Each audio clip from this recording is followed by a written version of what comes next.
I'm Hans Engel from the Directors Guild of Canada. Thank you so much for joining us. Welcome to DGC Visionaries 2021, where we celebrate DGC filmmakers' work at all the major film festivals across Canada. I'd like to begin by acknowledging the traditional Indigenous lands that we all live and gather on today.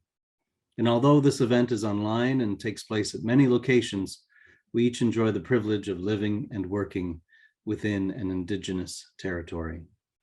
As a gesture for appreciation for our use of these lands, we ask that you join us in acknowledging the people who have lived and thrived in these regions across the continent for tens of thousands of years.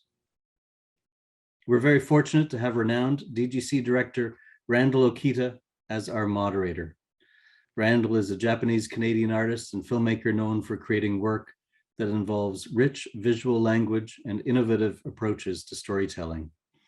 His work has shown up in group and solo exhibitions, awarded internationally, and screened around the world. Recent work includes directing the feature film See For Me, showing at Tribeca, BFI, and VIFF, writing and creating the visual reality experience, The Book of Distance, renowned at Sundance, Venice, and Tribeca, and showing A Place Between, a solo exhibition of artwork at the Prince Takamado Gallery in Tokyo. Really, really interesting, amazing, groundbreaking work. Our featured director tonight is Geoffrey St. Jules. Geoffrey is the first Canadian to have been selected for the Cannes Festival Residence, where he developed his feature film debut, Bang Bang Baby, which premiered at TIFF, where it was awarded Best First Canadian Feature. And it was also the winner of the top prize at the Santa Barbara Film Festival and the award for Outstanding Debut Feature at the CSAs, the Canadian Screen Awards. He's been described as Canada's master of the surreal short form by the Globe and Mail, and one of the most brazenly original voices to come out of Canada in the past 10 years by TIFF. His much lauded shorts include The Sadness of Johnson Joe Jangles, which played over 40 festivals worldwide. The Tragic Story of Ling, which was selected for the Sundance Film Festival and named the best short film of 2007 by Film Threat, and Let the Daylight Light into the Swamp, an experimental 3D documentary which was nominated for a Canadian Screen Award and won Best of the Festival at the Yorkton Film Festival. All three films premiered at TIFF. He's recently completed a second feature, which we're here to talk about tonight, as writer-director entitled Cinema of Sleep, which premiered in Santa Barbara and is headed for the Finn Atlantic Film Festival. Welcome, Geoffrey St. Jules and Randall Okita. Come on in, guys.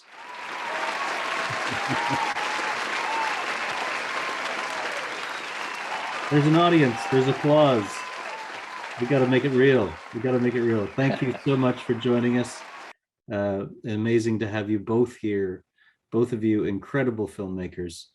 Before I turn it over to you guys, I just want to point out to those viewing the Q&A button at the bottom of the screen.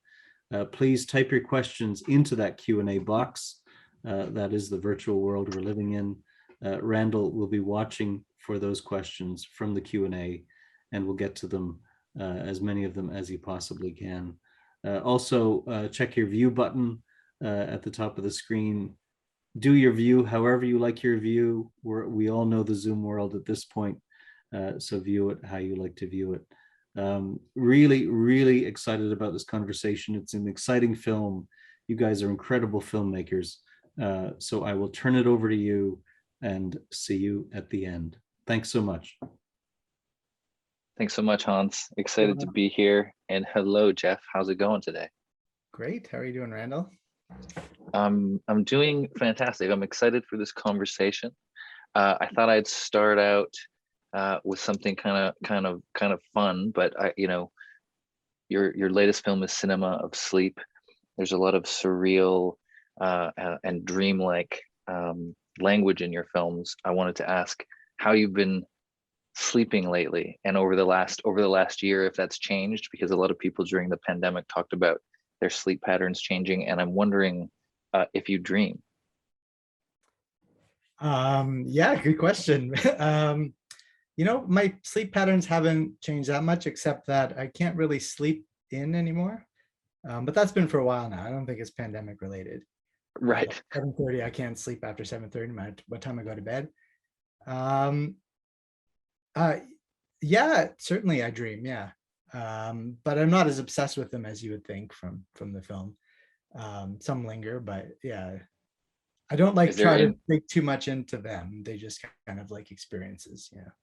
right. You don't read into them. They're not the seed of anything that you're making. That's just part of the background. Well, I think it is this. I think it all is part of the same kind of subconscious brew that things bubble up out of, and I think I connect a lot of uh, cinematic ideas to the feelings you have in dreams more so than like a specific thing that happened.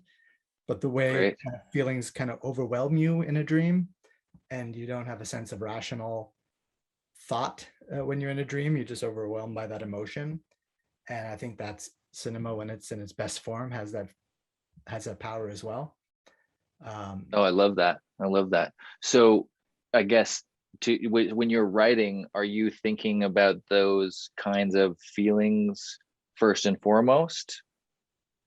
Do they play a big role in your development process? Well, for this film, for sure, I think a lot of it was rooted in kind of a recurring dream that I think a lot of people have in some way or another, of trying to get to someone that you care about and try to protect someone you care about. Well, everything that could possibly go wrong goes wrong, and everything that can possibly get in your way gets in your way. And I think the seed of this film was based in uh, that kind of feeling of that comes from dreams, that feeling like you got to get somewhere, you got to protect somebody, you got to save them. I forgot my kid at the store, I got to go get to my kid somehow, I'm trying to call the store, the phone's not working, all those feelings of trying, but and every barrier is unsurmountable until eventually, sometimes you wake up or it all gives way, or you very rarely get there in the dream. Right, right. I love that. Okay, we're gonna get there, but I'm gonna back up a little bit and kind of do a bit of background, because I think a lot of people are curious about the beginnings for you. So I guess I would start by asking, when you were young, was there somebody who was like a storyteller in your life, or does anybody stand out in terms of yeah, people in your life when you were younger that you could see spin a great tale? Hmm. Um, no one in particular jumps to mind, and I think I didn't kind of realize in a weird way that as a filmmaker I was going to be a storyteller until like well after university. Like I somehow didn't think like I'm a storyteller, and people would say I'm a storyteller, and then I suddenly realized I'm a storyteller and that's what I'm trying to do. I know that sounds kind of stupid, but in a way I didn't think of it that way. No, I not at all. but it felt like I was dealing in moods more. I don't know what it was, but I didn't quite process it that way as storytelling. And I was telling so, a but was there friend. a moment that you wanted to become, that you realized that filmmaking or that directing was a thing, and that was the thing you wanted to do? Yeah, I think that came around high school. I grew up in rural Nova Scotia, so it wasn't, something that seemed like, it wasn't something that was around me, or I could look to somebody else and say, oh, that's a viable profession that that person does and that exists. But I was also, probably, naive enough to think that I could do it, and arrogant enough to think that I could do it. So I think, in high school, um, and I guess going back to when I was quite young, um, my friends and I used to create a lot of different just things that I would really liked the idea of being weird somehow in those days. Like I wanted to be weird, probably obnoxiously so. So I would kind of lead my friends into doing some weird things, and we to create, I don't know, like uh, and I think it grew out of that, and we used to like think of like a dream movie and just spin, like just riff off of things, and But it was never something that was actually like could really be made. It was just like, yeah, I don't know if that I love that. Yeah, no, I answers the remember question. you sort of talking about this. So I'm curious, the riffs when you and your friends were hanging out, doing this and kind of playing, were they scenes? Were they visuals? Were they concepts? A lot of people talking like a movie that is about this, or what kind of format did those things take? I suppose When it was. I suppose it was. Um, I suppose it was scenes. I don't really recall what we actually talked about, to be honest. Right, right, It was just like, fair. why can't I do this, or why can't I do this, or why couldn't I do this in the movie, or why can I do this? But it's all kind of a blur in my mind. I don't really remember specifics. Fair enough. So can you, I mean, it's obviously your only point of reference, but what was it like growing up in rural Nova Scotia? Um, yeah, I mean, I had a really great childhood. I think like I had, we lived in the country, so we had the forest behind our house, and it went quite a few kilometers back. So that's kind of where we played all the time, just exploring the forest. Um, wherever all the kind of magical places in there, and then like the idea of getting all the way like on, if you got to the other side of the forest, you're at like the big highway that leads um to the airport, and there's like a Miller's Lake there, and there's like a sea monster, like a head that sticks out of that was kind of like a sea monster. So it felt like this place, it was this place to explore, and the deeper you go, it felt kind of magical in a way, but you're kind of moving further and further away from your comfort place, but you're kind of going into that proverbial forest. And I think something about that idea of exploration that I was able to do in the country that probably wouldn't be as feasible if, like, certainly for my kids, they can't just go explore growing up here in Toronto. And that's something that, when we go to the cottage in PR, something that I encourage them to do. But I think that idea of, having that space around, and of course, in those days, the parents never knew where we were. Right. Yeah. That's very interesting. That sounds, and it sounds fun and also a little bit scary. And so so you would have these conversations with your friends, you would spitball, these films, and then was there a moment where you kind of more formally or more officially kind of decided that you wanted to try to actually, do this? Yeah, I remember just like I was talking to somebody in high school, and they said, I'm gonna apply to Concordia University for film. And I was like, oh, Concordia University, and that's just stuck in my head. So then I just applied, and I didn't get in. But I got into creative writing, so I went for creative writing. Then I tried to get into film again, and I didn't get in.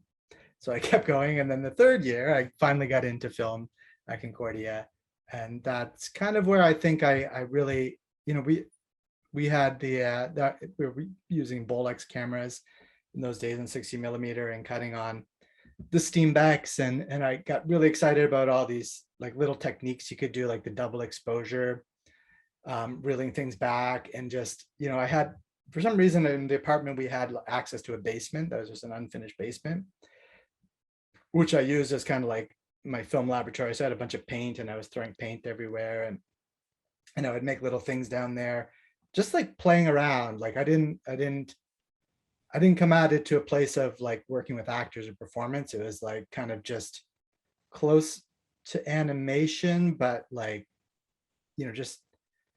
just experimenting with different things. Like we had a projector, so I'd project things on the wall and have that interact with some people in the frame. What really excited me in that process was just really lo-fi techniques that were fun to do and fun to experiment with, and it felt like you could kind of make some kind of art-like thing out of them.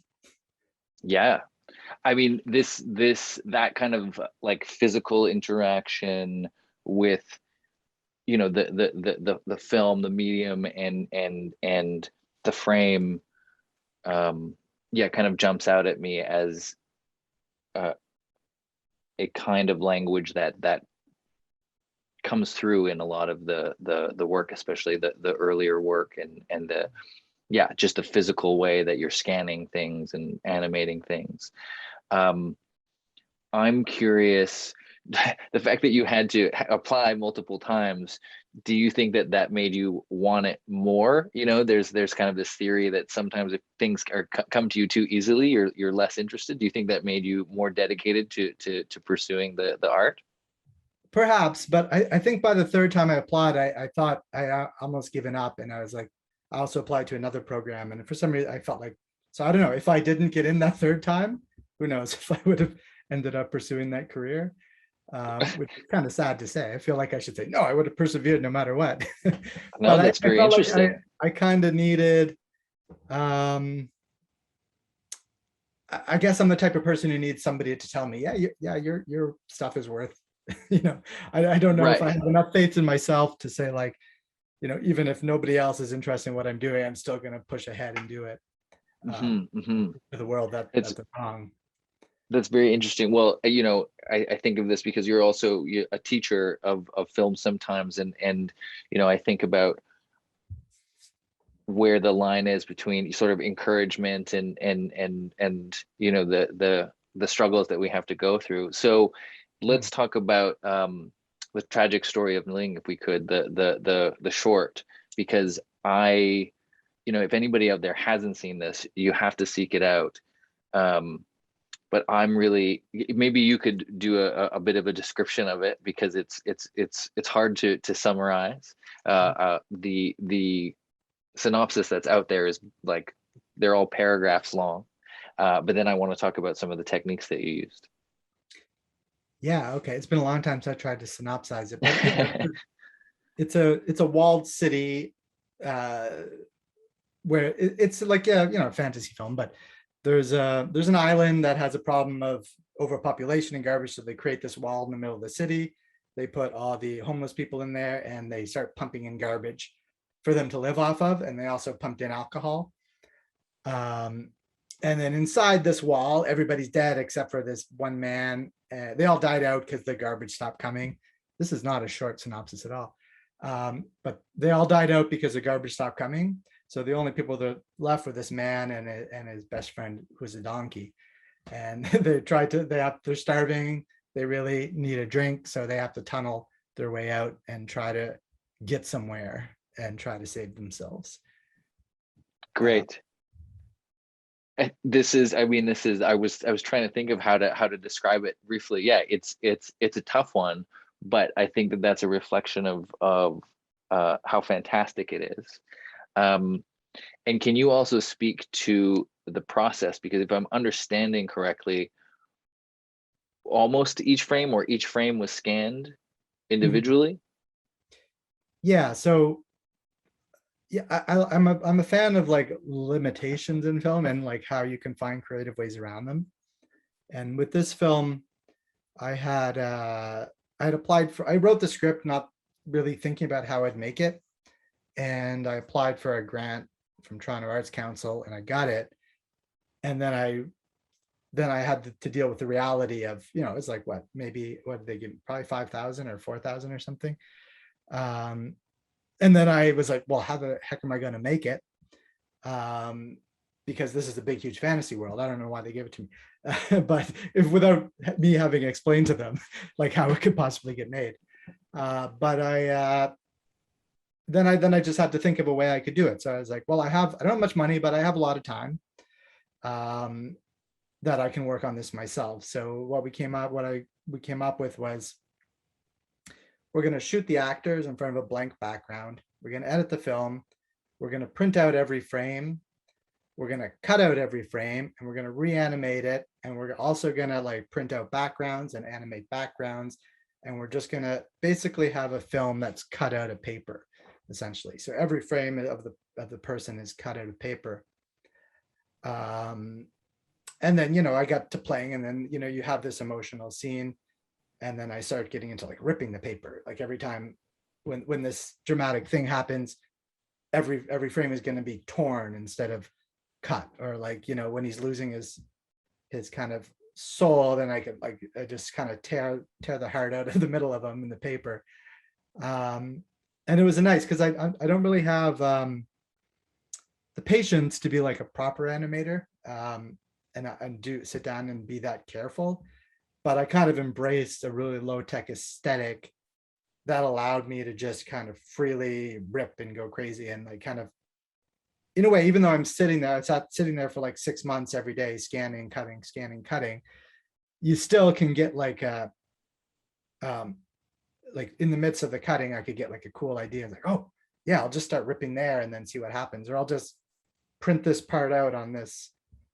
There's a part of it that's printed out on like a rejection letter I got. I just printed it over. Amazing. Oh no, wait, that was from a different, that was from a, I did do that, but that was for a music video I made later. Sorry. That's fantastic. Yeah. But yeah, I like that. I like being able to just wing it like that and create like an aesthetic that allows you to do that. I mean, I find it totally marvelous that you call that winging it, because that is, you know, not some people's version of winging it, but I think that that's great that you are also kind of remixing as you're going and making discoveries. And that's sort of what I think of when I think of the physicality of your work. And you know, when you were talking about sort of playing around in the basement, like the feel of that film, and there's sort of like a grittiness to the you know, the scanning, and it feels very frame by frame, but at the same time there's kind of like you know, a magic that's kind of poured all over it that really comes through. Do you still think of the process of making things as like a physical process, even though things are so digital these days? I do, to a certain degree. You know, I'm not like, actually, maybe I don't, because I'm not like I don't care about shooting on film. And I really love editing, because I think on, you know, I don't miss editing on Steambex, that's for sure. Right. I'm sure nobody really does, but I like the way, you know, editing now is very musical, and you go with the flow, and you can kind of really feel it as you go along, because you can move so quickly that your emotions are more, can be more closely attuned to the way you edit. But I still like to experiment. I still like to play, but I think I've kind of, I've moved a little bit away from the physical stuff, and become more interested in performance, and more interested in, you know, playing in that way instead. Yeah. But then, you know, I still like to I still like to implement kind of low tech aesthetics, and play around in that way. And I'll probably do more of that in the future. Like I definitely, yeah, I think I'll probably do that again. But yeah, at this point, I kind of moving a bit away from that, I suppose. Yeah, that makes sense. I mean, I just, yeah, I think it's such a great, I didn't know some of that backstory, but I think it's such a great example of, yeah, limitations leading to something really interesting, and how, especially seeing your work, you know, up till this point and the things that came after that, despite those limitations, your, you know, voice and style sort of are still coming through in this, you know, totally different medium almost. You know, I think that's really, really fantastic and interesting. I want to talk also about a little bit about Let the Daylight into the Swamp, because I think that it connects, there's a through line in some ways to some of the newer work, and to the new film. How do you synopsize that one? How do I synopsize it? I mean, it's a documentary about family history. I guess I don't. Okay. Great. It's an exploration of the murkiness of family history, I suppose. Yeah. I mean, which I know I you think have. You like to, you've explored in your own right. Yeah, I think, I mean, I greatest. think this is another incredible piece that, yeah, you know, explores memory and identity and what is where the truth is, and the things that make us who we are. I'm curious about I guess the creation process of that, because you have layers of documentary and you have layers of creation or recreation over top of that, and you have maybe parts of the documentary that came later, and it's, you know, again, for anybody who hasn't seen it, you know, seek it out. It's really you know, a one of a kind thing. So sort of the process of, Like the recordings, there's conversations with your father, did those come first? I guess I'm wondering about the process. Like, did you know the different sections going in, or did it come from sort of a conversation and then, you know, shooting some of the sort of recreations, or I yeah, guess the order of those yeah, pieces is what I'm curious about. that one was a strange process because I'd never done documentary before, so I was kind of like exploring it. And it took like, it's a 30-minute film only, but it took me a really long time to make, and especially like in the editing room, like shaping and reshaping and trying to figure out that structure exactly. So it started like I wrote a script. I guess it was kind of, I was feeling it out all the way through and then kind of molding it into the final product and exploring things along the way. Like in the first edit, we had a feature version. And I was like, oh, and I think the feature version happened because I ended up interviewing all these people about giving up their children, and they were so compelling. And I felt really bad that I was using their stories. I wanted their stories to kind of, so the story is about, I mean, I guess you could sum it up. It's about my grandparents giving up their children when my dad was young, and there was 5 kids. And it's exploring that from different angles. So the final section, and part of that is that my grandparents are dead and they never got to tell, like, especially, we never got an answer of why. My dad never got why. They reconnected later in their life, and my dad bought a house for my grandmother and they lived together, but they never talked about that time, never talked about that. So you have this kind of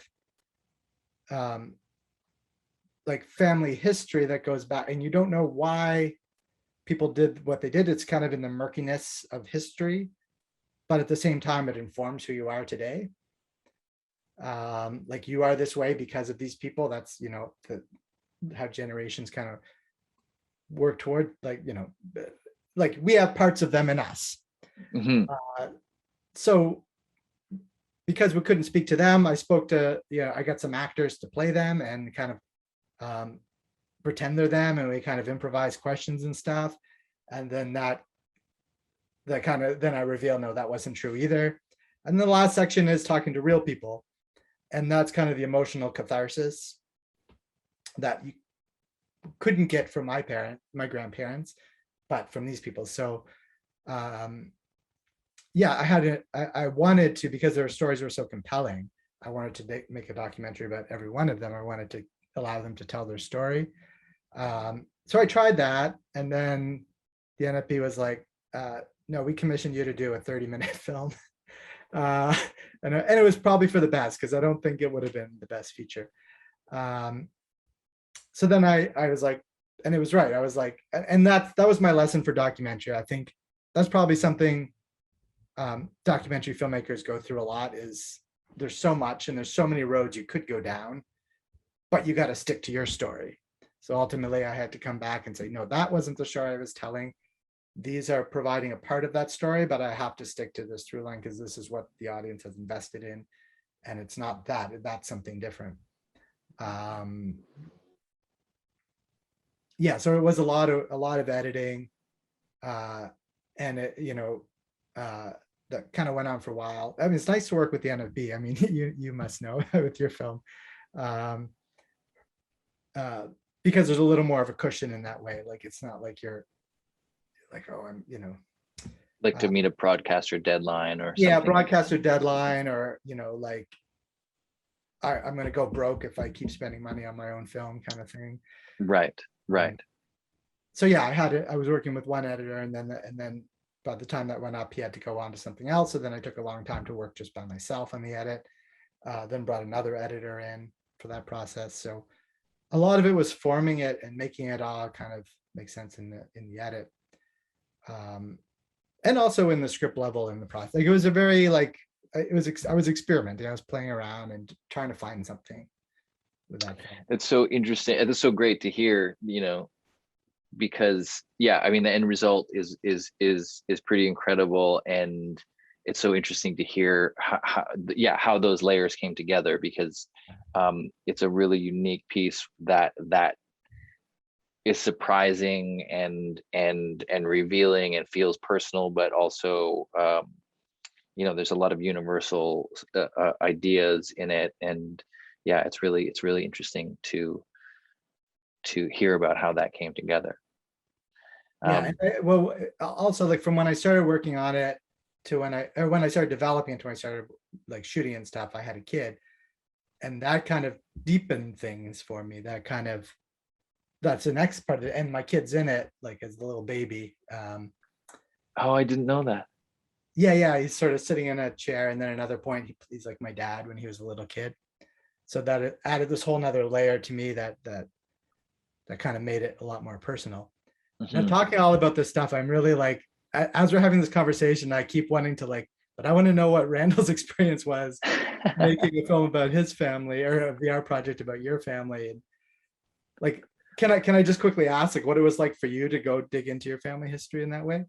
I know we're supposed to talk about me, but I'm curious. Yeah, well, we can do a switcheroo next time, but I mean, yeah, it was very powerful. I like hearing what you're saying and the layers. I mean, I think it's really hard. It's interesting that you worked with the editors, because I feel like it's hard to have that distance and perspective, and it's both like, so it's so personal, but very interesting to start having the conversation with crew members and your sort of initial collaborators. I found that working with David, the producer, and our team, and then yeah, sharing something so personal. I thought it would just be just for me, but it's really interesting, and seeing your work. Yeah, it's so interesting, seeing your work and how specific and personal it is to your story, but it resonated with me on so many levels. And I find, yeah, there's a lot of families out there, and a lot of histories that are muddy, or that have questions, included in the way we think about them. And those questions sort of inform how we, live in the world, and they inform parts of our identity. And I think that, yeah, it was quite powerful. But yeah, I found it kind of remarkable, and all those layers in the making of it that you can infuse in the fictional parts as well. Totally makes sense. I mean, hearing that your kiddos in there is pretty great. So obviously during that time that transformed. I'm curious, did becoming a father, how does becoming a father change the way you think about making work? Well, it definitely changed my next 3 films, because Bang Bang Baby I had written when I was like, I had written it 10 years before we started shooting it, and it was something at that time. It was a lot more weird and a lot more kind of all over the place, I suppose. And then I don't know, so kind of somewhere along the way, after having a kid, and I was in my rewrites, the kid she had, the mutated baby she has, became a lot more a bigger part of the story, and kind of what, like, it's like the climax now. It's kind of seeing this mutated baby as it really is. And that became much more weighty and much more emotionally loaded for me. And I think I don't remember when I wrote what, but I probably wrote most of that after having the kid, because it's a long, I had so many like Sure. working on it, not working on it, then you revisit it, then make it. I don't remember what happened when, but yeah, it became very much like the kid, the relationship to the kid and her relationship to her father became much more important to me in it. And not like I was thinking like, oh, this is more important to me now. It would just sort of happen. Sure. And then with Cinema of Sleep, with Anthony trying to get back to his family, that those kind of things emerge. So I think it definitely changes your perspective on things. And I think I got maybe a little more sentimental, I guess, or a little more sincere. I think that's what I would say. I think I got a little more sincere. Interesting. Yeah, that makes sense. Yeah. Of course. So we're going to get to Cinema of Sleep shortly. I have one question or a couple questions about Bang Bang Baby, because this is musical, and I'm wondering about your like musical training and what it's like to be writing lyrics versus dialogue. Yeah, so I don't have I grew up, my first art form thing I did was playing guitar. So growing up, I always had my guitar and I always wrote little songs, but I'm a horrible singer, but I like to sing. So I would do it like by myself quietly with my door shut and write little songs, which weren't very good. And then I kind of put that aside somewhere along the way, but I always did it a little bit here and there with friends and stuff. The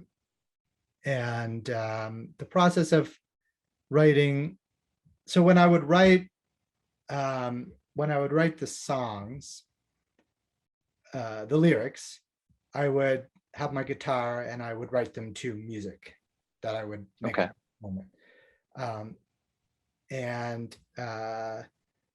Then that I would take that little idea and I would bring it to Rich, who was working on the music, and he would take the lyrics and I kind of like listen to the idea just to get a sense of kind of what I was going for, but then he'd write a song, like a proper song for the lyrics. Most often completely different than what I come up with. And then we had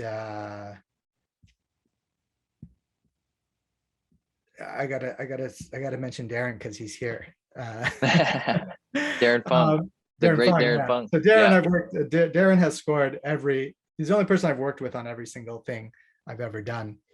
I'm glad you mentioned that. I noticed. So yeah. So he did the score in that, and then kind of him and Rich worked together for the score, which was beautiful. And that was a process. So like I think and then we tweaked it, like I think some of the lyrics were co-written.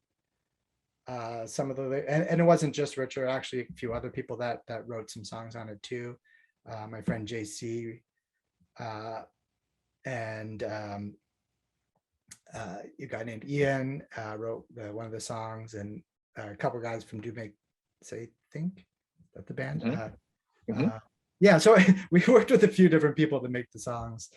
That's great. Yeah, it was kind of weird, but yeah, to like a lot of in the process on the music. But yeah, that was the process. Yeah. Okay.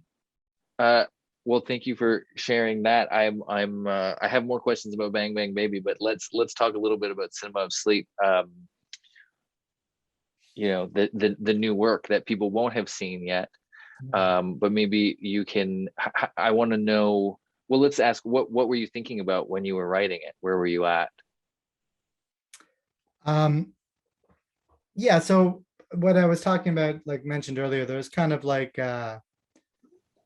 it's something I've been thinking about for a while, is kind of the relationship and between film and dreams, and this idea of escaping into something. And these kind of feelings of the way we experience emotions and dreams, and trying to get to something So that's kind of like the genesis of the idea. So I had this character who's kind of trapped between two worlds in a way. He's an asylum seeker. He's staying in this motel, and he's kind of leaving something behind to get towards something, but he's being pulled away from a life that he wants to keep moving towards, or he doesn't want to move away from. And this one, because I had been working on, I had this film that I was developing for a while. That was a bigger budget film, and kind of I thought it was going to get made, but then the finance, everything fell through, and it was like, and that film I had co-written with a guy named Colin Osant, and we spent a lot. I think it's a good script, but it's a bigger budget and it's a tough one to get made. But we did the process like the right way. We beat everything. We talked about it for ages before we wrote anything, and we really got it solid structure. And then as a kind of like my reaction to that was I just want to go write something. So when I wrote the first draft of this, I just kind of wrote it quite quickly in a few weeks. And then I kind of put it aside because I wasn't sure whether I should make it or not. But there was something in it that I kept coming back to. So then I went back to it, and I started working on the draft and making it work better. But of course, with this film, the reason I had hesitancy about it is because I had written the lead character as Nigerian, and I just wasn't sure whether I should tell that story. Then the second lead is Eritrean, because ultimately, I don't want to talk too much about what's going to happen in it, because there is kind of a twist in it. But it's important to the story where they're from. So I kind of put it aside. And then I was working with the producer, Sami Tesfazki, and we were developing something else. And I started telling him about this project, and he's originally from Eritrea. And he was working with these two guys, Razak and Seydou, who are refugees from Ghana, who have like a really harrowing story. I met with them in developing it. So he was interested in these issues. So he's like, oh, send me the script. And then I sent it to him. The day later, he wrote me back, and he was really excited about making it. So I was like, okay, I guess we'll try to make this. And just try to do it the right way, with consultation, script consultants, making sure we cast people who can speak to our characters, lived experiences. And yeah, I think I went way off your original question there, but. No, that's great. I mean, yeah, it was sort of what were you thinking at the time, and I'm curious how it came to be. So you put it away for a little bit. It sparked some more conversations, and in terms of the conversations during the development process, how was that? Like how I mean, it's somewhat different. I mean, obviously you're very collaborative, and you try different kinds of processes in your different work, like you're kind of reinventing things a lot. But how was that process in terms of having those conversations while I'm assuming while writing, as well as maybe while shooting or before shooting, after casting, kind of while shooting, in post. But yeah, I mean, a lot of it is kind of, I think the heart of the story is there. I think there's like the heart of the story is something that anybody can connect to. But then there's a specificity of culture that you kind of, need some guidance on, need some input on, need some collaboration with. So I had actually like a former student of mine who's Nigerian, kind of giving me feedback on the script.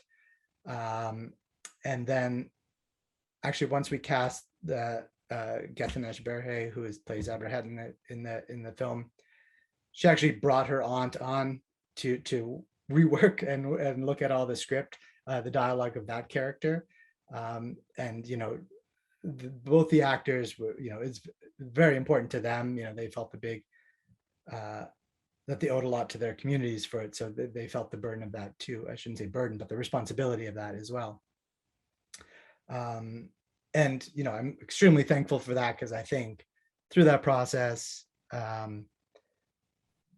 I feel like, these feel like authentic characters and strong characters, and the performances, I think, from all the actors in the film. But I think that's kind of what from people I've seen it so far, I think it's really the performances that people comment on the most. And so the was a lot of this verbal, was a lot of it sort of sending things back and forth?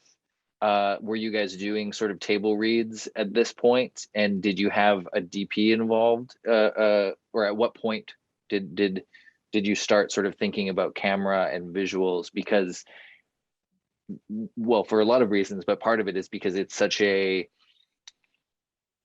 unique world. I don't want to give anything away, but it's such a unique world that it takes place in, and there's sort of a different sense of place and time.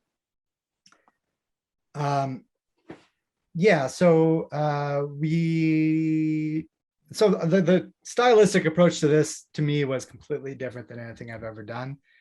And I don't know why, but from the beginning, I was like, this is a handheld film, and this is like Academy ratio film.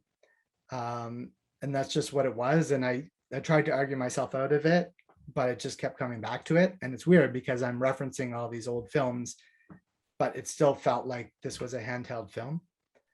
And I think that is about kind of, because it's one room, it's almost all one room, and it is very performance driven. And it just felt like I wanted the performance to guide it in that way, and not my kind of specific framing. So yeah, our DP was Jordan Oram, who you worked with after me. This was his first feature. Then he went on, then he did Saw after, then he did your film, and now he's kind of blown up since then.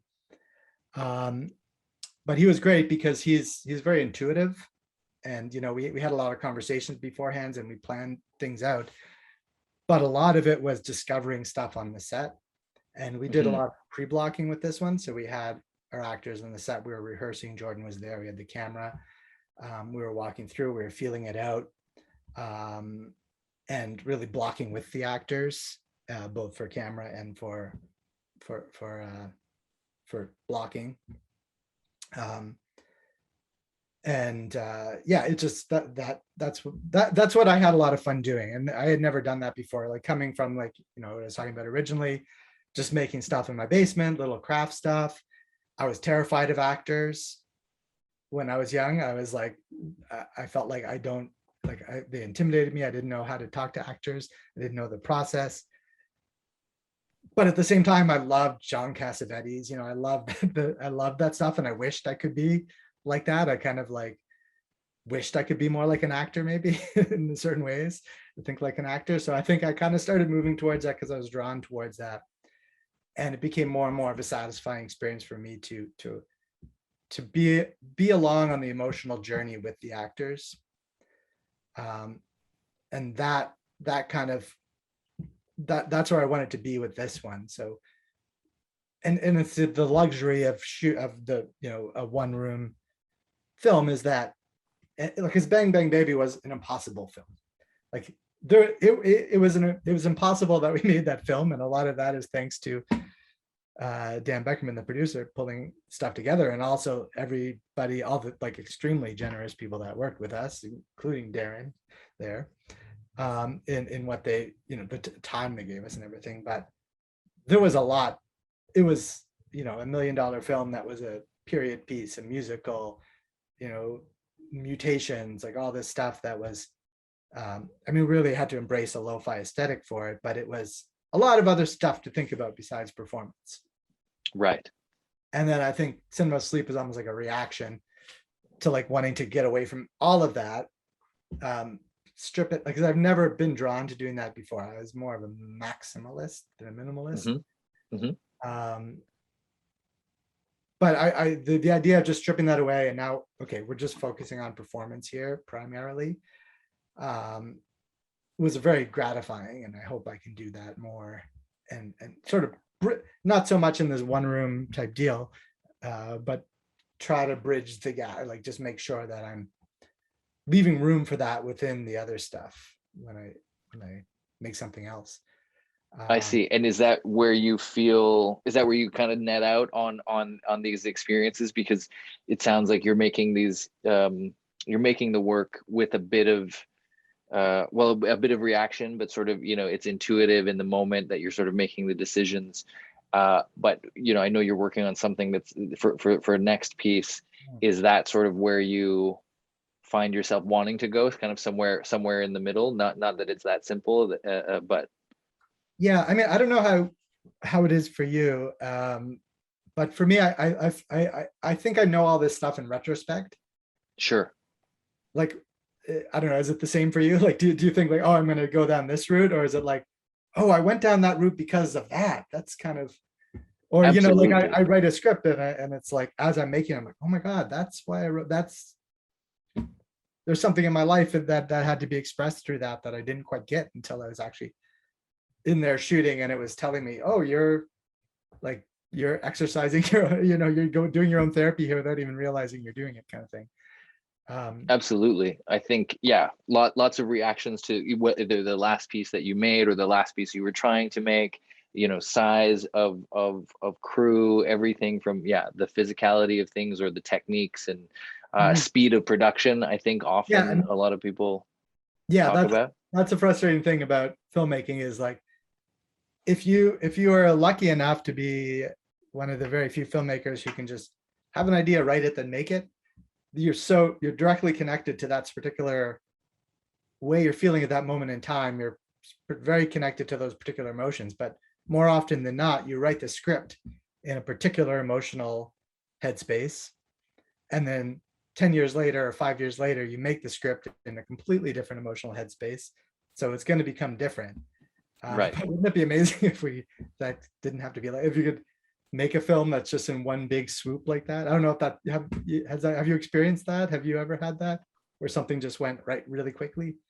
I mean, I think about the timelines of things and all the time, and I think of it like cooking or digestion. Like there's definitely a timing. I think of like rolling tank treads, and there's an appropriate sort of season. And I think, you have to be aware of the timelines. You've made short form work, and there's I mean, 6 months of scanning is a whole other kind of biology to that process, versus a one room performance driven shooting process. So but I do think about that a lot, and I think that it there's something like you can overcook something, as I think about it, and think when things are ripe, sometimes you got to go, because if it takes too long, then things can the essence of them can be lost, or the energy can be lost. And so what was the timeline for you between sort of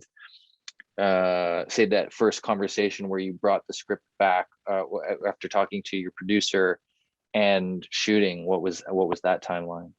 Actually, that one wasn't too bad. I mean, from that, I guess from when I wrote the first draft was probably like a year or so before I brought it to the producer, because I just kind of I know I kept working on it, but I kind of put it aside, and it wasn't certain about moving forward with it. But then kind of when the other film fell apart, I guess I was kind of a little more.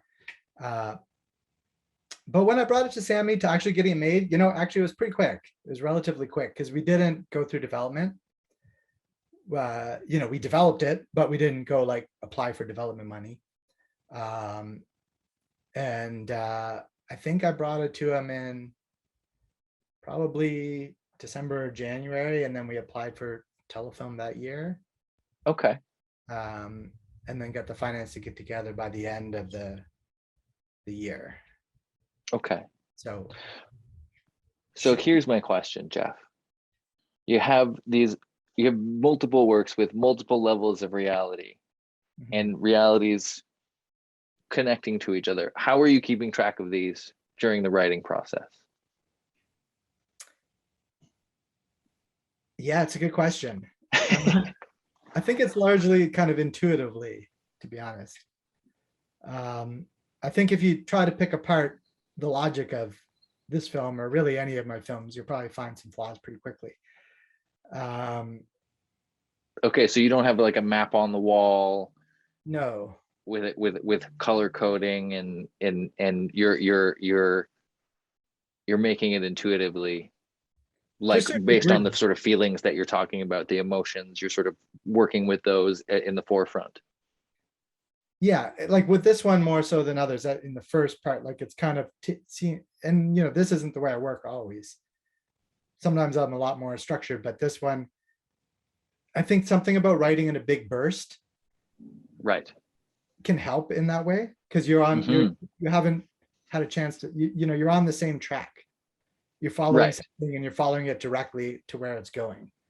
You're not like and where it went first wasn't quite right. Like I took drafts to get there. Right. But I think, yeah, and when I've written scripts, first drafts in longer bursts, then that's when I kind of, if there's like a gap, then you kind of lose something, and you're like you're on a different track by the time you write, and it's not all connecting in that way. Like I feel like there's like writing and editing is very similar to me. You're kind of going, it's all those turning points. Like it's like this turns Yes. to this, and that, oh yeah, that turns to that, and it's like not like goes into that, and that's like, and that's what I don't. That's why I don't like putting a bunch of cards on the wall, and I don't like working that way, because that's just looking at it like a diagram, but it's something that's moving in time. So I need to always be kind of feeling it through the script and in the edit too, kind of feeling the way that connects with that. It means that like if I'm going to work on something, and like I often have to go back to the start of the script to read the whole thing before I can get to that scene, so I can feel how everything leads into that scene. Right. As And opposed follow the to, path. okay, today I'm going to go work on this scene and just forget about Mhm. what happened before. That's so great. That's so great. And so you're kind of following the energy of that process when you're writing, like you're kind of trying to carry it through to where it ends, and have that sort of intuitive sense of the timing and the rhythm and the direction of something. Yeah, and by no means is it perfect after doing that once, by any means. It needs a lot of work Right. for that to kind of But go. you're not pulling over on the side of the road and like checking the blueprints or the road map. You're sort of, you'll Exactly. go back to the beginning and see how it feels. Yeah, I'll try to figure out what's not working, where it's bumping, where it's not. I think a lot of it for me is just trying to be the audience of your own script. So like reading through, and then when I start drifting off in my own reading of it, trying to be along for the ride, and then I know like, oh, there's something, I don't know if you have it, like when you're reading through your script and you're like, yeah, oh, I wrote a good script, and then you hit a certain point, it's like, that's, it just falls apart. You just feel it. You feel it fall apart, and you're like, I didn't write a good script, just wrote a good opening. Right. And openings are easy. So, okay, and I'm just going to remind anybody who's online with us. We've got a few minutes left. I've got some more questions, but if anybody out there has any questions, please feel free to drop them into the Q&A, and I will see if I can bring them up as well. There's not too many people there, but thank you to those who did come. Absolutely. So I'm curious about the writing. So that's the writing process, and when you're getting to the shooting process, I guess how you think about that, and I'm curious about what your routine is like. I'm curious if you have any superstitions and or how you like to sort of run the shoot days. I don't have superstitions. How do I like to run the shoot days? I suppose it depends on the particular day, but I don't know. I feel like I don't do it often enough, because each time I make a film, it feels like a new experience and a new way I'm approaching it in a way. Right. And was Cinema of Sleep on location? No, we shot in studio. Studio. Yeah, I've generally like, okay, well that's, I guess this kind of can speak to your question a bit. I have often tried to shoot in studio because I like, and I should probably challenge myself on this a bit more, but I like the comfort of a studio, and I like the fact that I can just go in there, be comfortable, and create, and let my, it's like goes back to like, are you a little more like Méliès or a little more like, Lumiere brothers, who had Méliès, who's had the studio in his place, and he can play around and create. I've always tended to like that experience of filmmaking where I don't have the other variables to think about. I don't have the stress of the sun going down, and I can just have that freedom. But that said, I feel like there's merit, and I think a lot of people really thrive in that on location stuff. And I think perhaps I should challenge myself a little more to go there, because a few times I've done it. Like I did this thing once that was like we were kind of doing a proof of concept for a TV show. I was working with Justin Chatwin, who was in Bang Bang Baby, and it was kind of a surreal travel show that we were trying to do. And we went I flew down to LA, and we just kind of drove with a couple of these like kind of film student young guys shooting for us. And we just drove through Death Valley, and we are just like making up little scenes, just stopping in places and wherever we could go, like getting kicked out of places and just shooting a scene somewhere in like a guerrilla style. And it was kind of gratifying, I must say. It was like an adventure, and it was stressful, and it was like a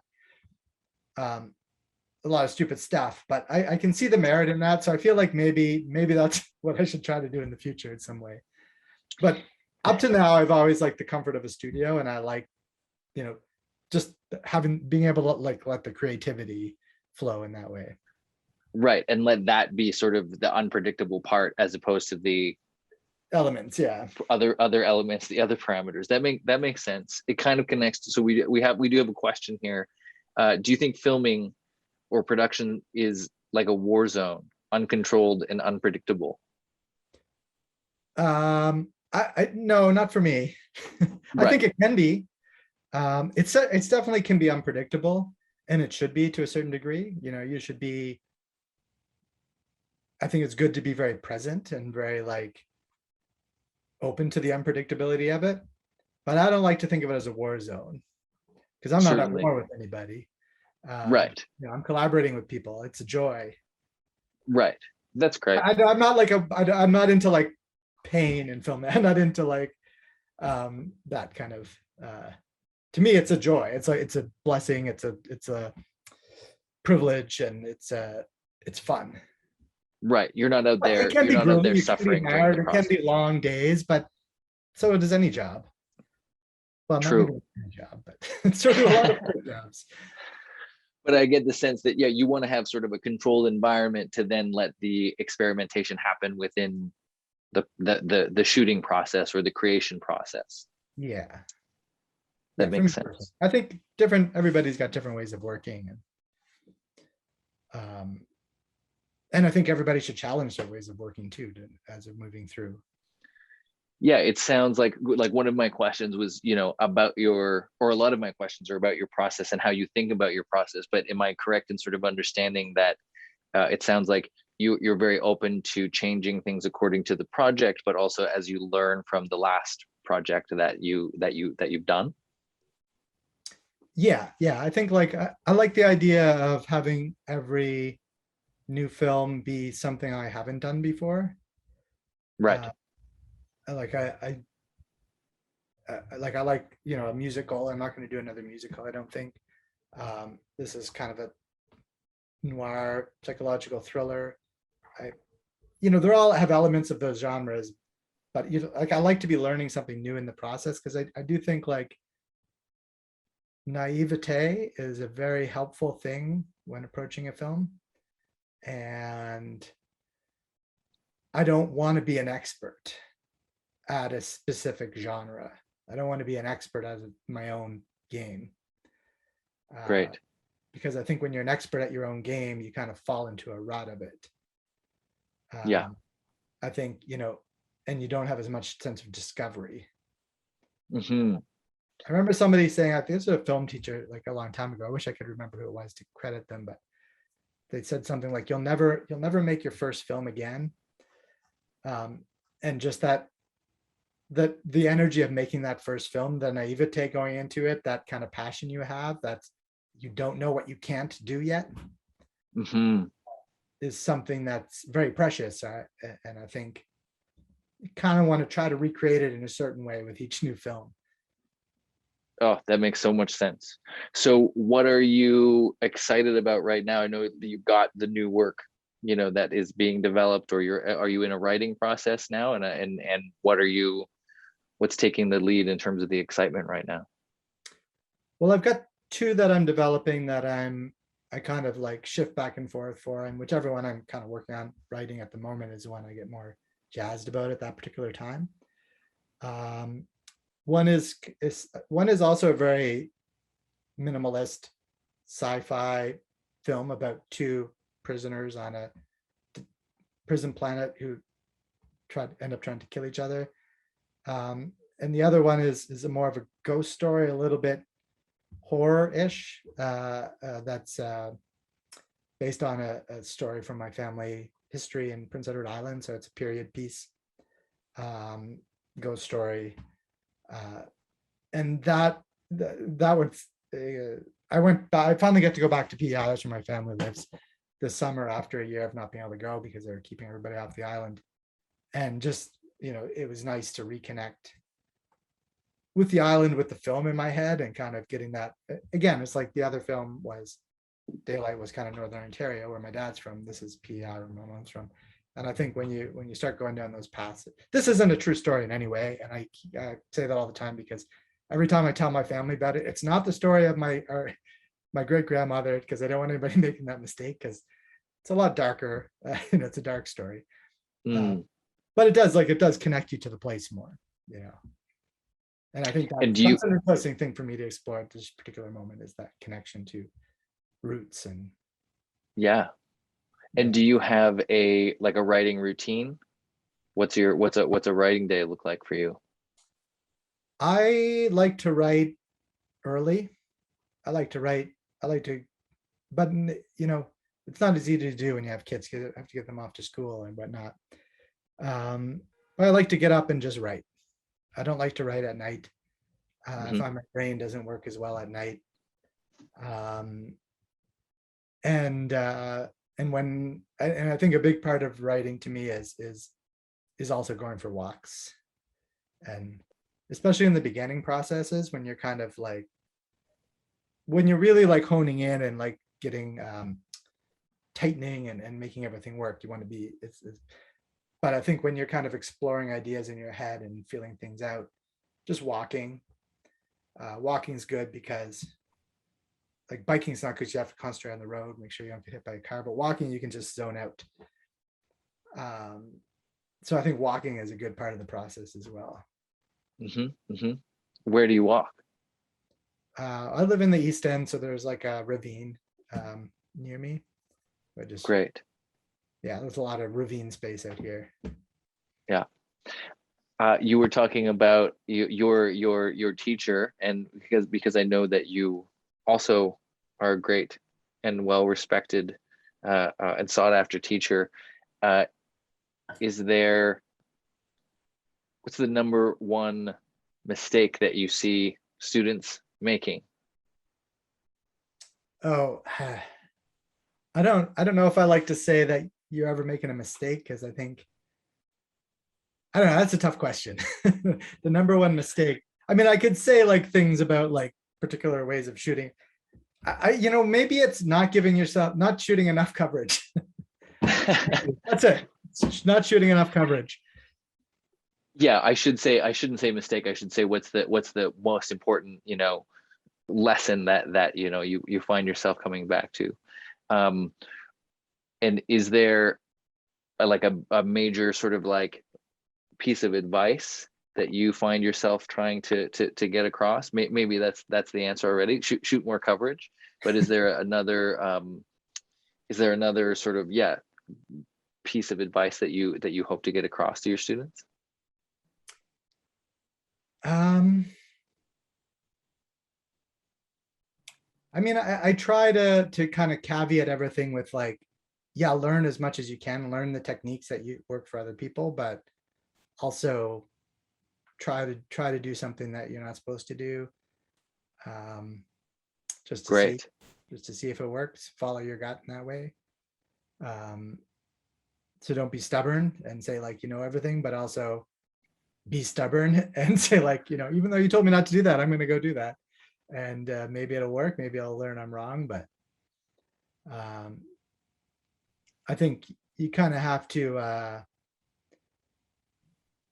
you kind of, in order to find out what kind of filmmaker you are, you have to kind of push and try things that just because you want to, even though you like, you need to ignore the rules a little bit.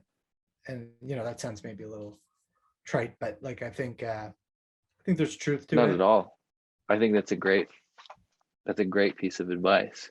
You know, you were talking about the writing process, and I think maybe the editing process too, that you try to be your own sort of first audience.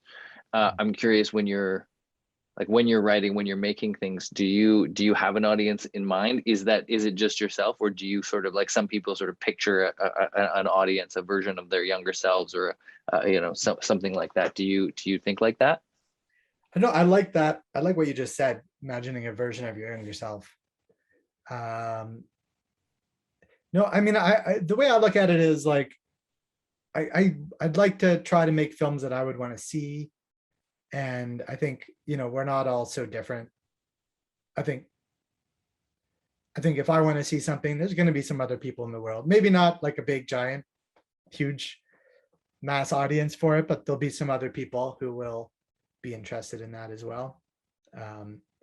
So I think all we really have to go on is ourselves, because we can't really get in the heads of somebody else. I mean, we can look at data and try to figure out what other people want, but we can look at algorithms, but ultimately, and you know, I have, sometimes that fails and you're like, well, I guess I am the only one who really is interested in that. But, or maybe you just didn't make it as good as you had it in your head, you know.